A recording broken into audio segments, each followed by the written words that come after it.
Ahora voy a explicar el tema de anestésicos locales, que es el tema 10 de la parte especial. Estos son algunos de los más usados en veterinaria: lidocaína, procaína, bupicaína, bupivacaína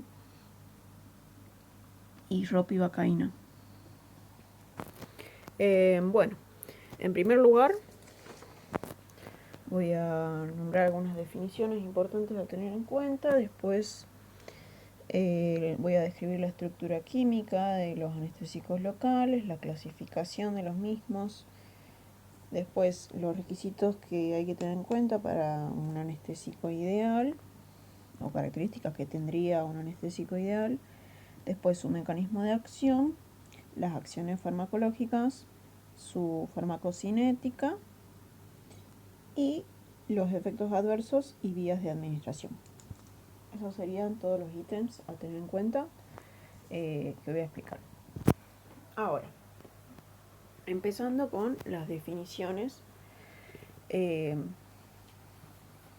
puede decir que un anestésico local es una sustancia que lo que hace es bloquear la conducción nerviosa de forma específica y reversible, sin afectar la conciencia, a diferencia del general, que sí está inconsciente. Después, con respecto a la estructura química, que era el segundo ítem, se puede decir que está constituido por tres partes. Tenemos una porción que es liposoluble, que es la que permite que pueda atravesar las membranas, incluso la barrera hematoencefálica y la placenta. Entonces, una porción liposoluble que está constituida por un anillo benzoico, que es esto.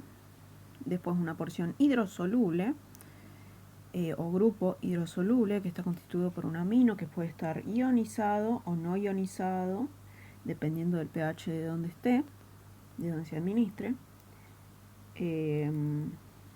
Y después una cadena intermedia, que puede ser un éster o una amida. Y según esto, se los puede clasificar en anestésico local de tipo éster o de tipo amida. Y además de esto, se puede decir que son bases débiles y no sirven para administrar en zonas inflamadas, porque la inflamación tiene un pH más ácido, entonces se ionizan, se vuelven hidrosolubles y no difunden. Y además de esto, como había dicho que estaban los ésteres y las amidas, estos tienen características diferentes. Con respecto al metabolismo, los ésteres se metabolizan más rápido y se metabolizan por esterasas en la sangre o plasma, por lo tanto duran menos y además tienen probabilidades de provocar reacciones alérgicas, más reacciones alérgicas en comparación a las amidas. Un ejemplo de esto es la procaína. Y después están las amidas, que son metabolizadas por el hígado, y estas son metabolizadas de forma más lenta, por lo tanto duran más y además son más estables. Por ejemplo, está la lidocaína, la ropicaína y la bupicaína. Estas eran las que había nombrado acá. Esta es un éster, entonces, la procaína, y estas son amidas, de tipo amidas. Además de esto, bueno, este dibujito un poco describe lo que ya nombré. Y bueno, entonces, además de clasificarse por el tipo de cadena intermedia que tienen, que era esto, digamos, esteroamida, se clasifican según la potencia y la duración. Según la potencia se pueden clasificar anestésicos locales de baja, intermedia o alta potencia, y también de duración corta, media o larga. Y según esto, de los fármacos que había nombrado, tenemos la procaína, que es de baja potencia y duración corta, más o menos dura de 30 a 90 minutos. Después está lo de duración intermedia, de potencia intermedia y duración media, que es la lidocaína, por ejemplo, que dura menos de 4 horas Y después tenemos lo de alta potencia y duración larga, como la bupicaína y la ropicaína, que duran hasta 10 horas. Y bueno, esa sería entonces otra clasificación importante de los anestésicos locales. Esto es lo que ya describí entonces. Definiciones importantes, estructura química y la clasificación. Ahora, pasando a las características o requisitos que tiene que tener un anestésico ideal, son los siguientes. Por un lado, tiene, para poder aprendérmelos, los estudios de grupos de 2, y bueno, tendría que acordarme estos dibujitos. Por un lado, tiene acción específica sobre las terminaciones nerviosas, o sea, es selectivo sobre las terminaciones nerviosas. No tiene que producir excitación ni lesión de las terminaciones nerviosas. Además, tiene que actuar rápido y tiene que ser predecible su duración, como había dicho antes, el tema de que la procaína, por ejemplo, duraba más o menos de 60 a 90 minutos. La lidocaína duraba más o menos hasta 4 horas, me parece que era, a ver. Sí, menos de 4 horas la lidocaína y bueno, los otros duraron hasta 10 horas. Y además, entonces tienen que tener un inicio rápido, una duración predecible, tienen que ser compatibles con el uso de vasoconstrictores, ya voy a explicar por qué, como la adrenalina, y además tienen que tener baja toxicidad sistémica. Esos serían como características de un anestésico ideal. Y después, con respecto al mecanismo de acción, que eran los cambios que produce el mismo fármaco, el mecanismo de acción era como la interacción que tiene, si vamos por la definición de mecanismo de acción, era la interacción que tenía el fármaco con las moléculas de huésped. Y bueno, para acordarme, lo que hacen es básicamente cortar la ruta del nervio. ¿Por qué digo esto? ¿Por qué digo que los anestésicos locales son es un piquetero o son un picotero? Porque lo que hacen es bloquear la conducción o transmisión de los potenciales de acción. Entonces el mensaje de dolor que puede haber, por ejemplo, al producirse un pinchazo o un corte, se va a cortar acá, no va a llegar al sistema nervioso central para procesarse, entonces no se va a percibir. ¿Y cómo es que hacen eso? En 3 pasos. Primero, ingresan al interior del nervio, del axón, atraviesan la membrana por el tema este que tenían características liposolubles, y en un grupo liposoluble, bueno, gracias a eso entran al axón, pueden atravesar la membrana o también pueden llegar a entrar por canales iónicos algunos, y al ser una base se ionizan en el interior de ese axón. Y ante eso lo que hacen es bloquear los canales de sodio para que no puedan entrar. Entonces, al no poder entrar al sodio que tiene cargas positivas, no se puede despolarizar la membrana de este axón y no se va a poder generar el potencial de acción. Y al no poder generarse los potenciales de acción, no se va a poder llevar el mensaje a donde tendría que llegar para que se sienta el dolor, digamos. ¿Y cómo es que sucede? Esto no sucede de forma brusca y tampoco tampoco es que se bloquean todas las sensaciones de repente, sino de que estos anestésicos tienen cierta sensibilidad o preferencia ante determinados tipos de fibras o axones. Entonces como que los va bloqueando gradualmente y así como que se van perdiendo de diferentes tipos de sensibilidad. Si hablamos de la preferencia que tiene o de los primeros que bloquea, son las fibras que son más finas y que tienen mielina. Y lo que se pierde primero, o la primera fibra que se bloquea, son las de tipo B, después la de tipo C y después la de tipo A.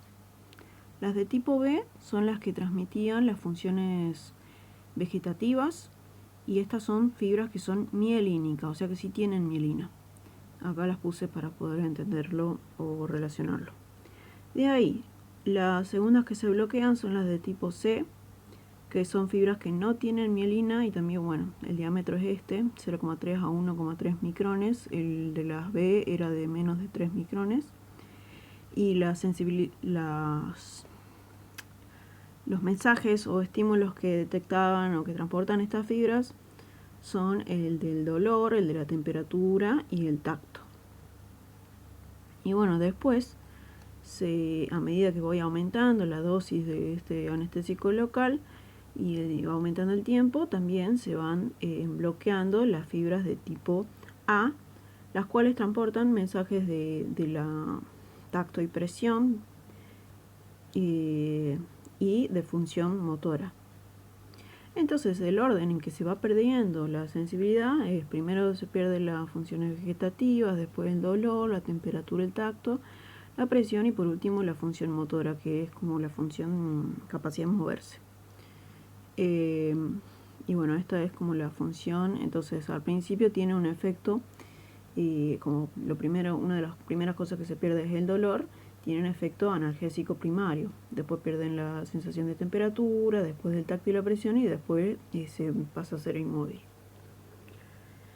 Y bueno, eso sería como algunas diferencias con respecto a los tipos de fibras y la secuencia o forma en que se van dejando de percibir ciertas sensaciones. Y bueno, eso sería todo con respecto a lo del mecanismo de acción. Después, hay ciertas acciones farmacológicas que tienen, las cuales por un lado lo que hacen, un poco es lo que ya describí, de que actúan en la fibra nerviosa, haciendo que desaparezca el dolor, después la sensación de temperatura y tacto, la depresión y por último la función motora. Y bueno, entonces tienen efecto analgésico porque hacen que dejen de... Además de tener efecto anestésico, tienen efecto analgésico porque hacen que se deje de percibir el dolor.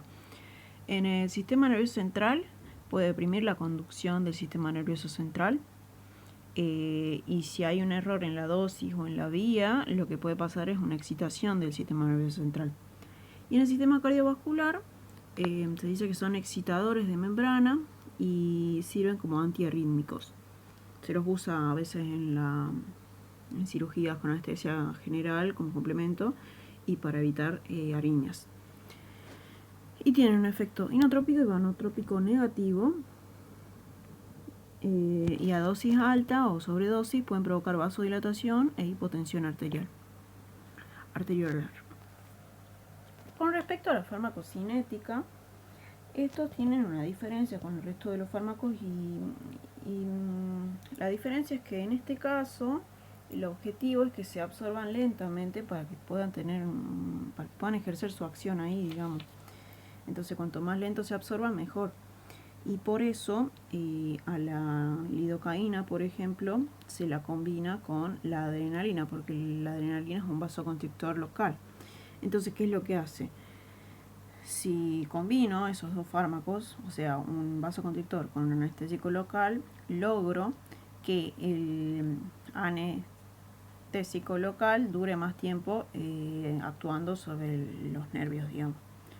¿Por qué? Porque disminuye, se vasocontrae, disminuye entonces la cantidad de irrigación que va a haber, y eso provoca que la absorción sea más lenta y el efecto anestésico aumente.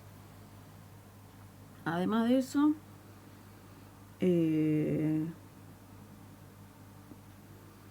hay una contraindicación de que no hay que administrarlo vía intravenosa directa porque provoca un riesgo sobre el sistema nervioso central. Eso es lo que había dicho un poco acá.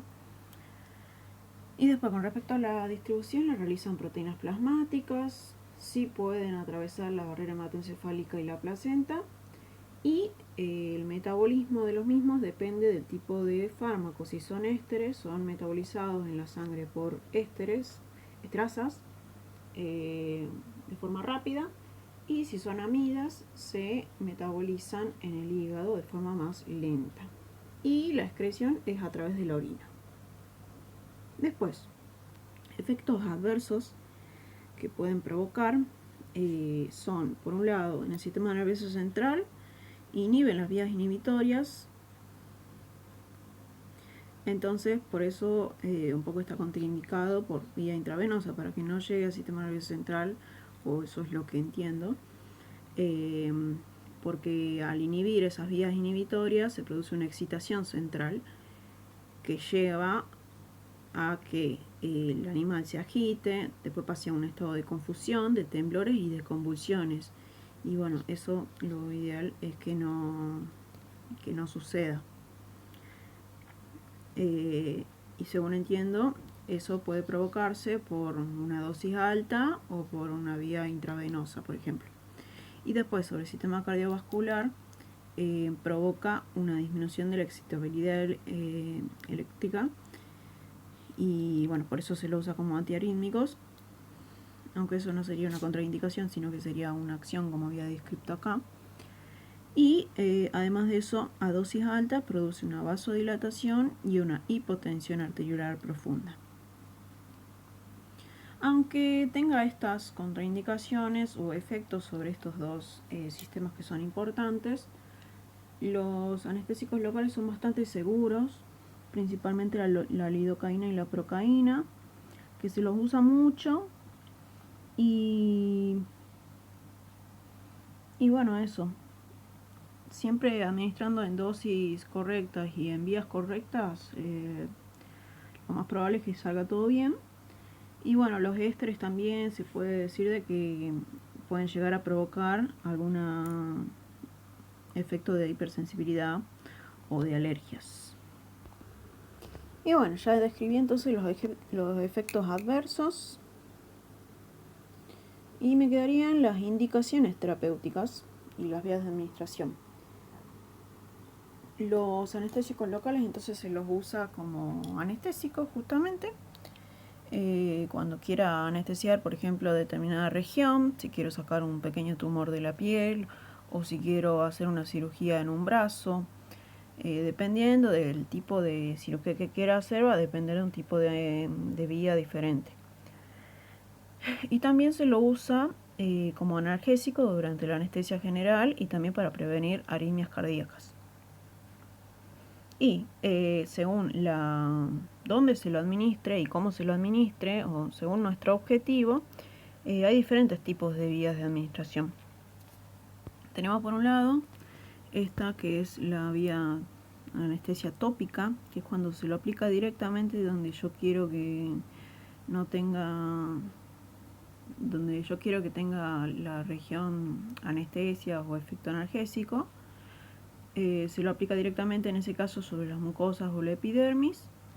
Después tenemos la infiltración local, que es cuando se lo administra con una aguja en la piel, o sea, con una aguja intradérmica o subcutánea, en el tejido alrededor de la zona que yo quiera tratar. Por ejemplo, si yo tengo un tumor,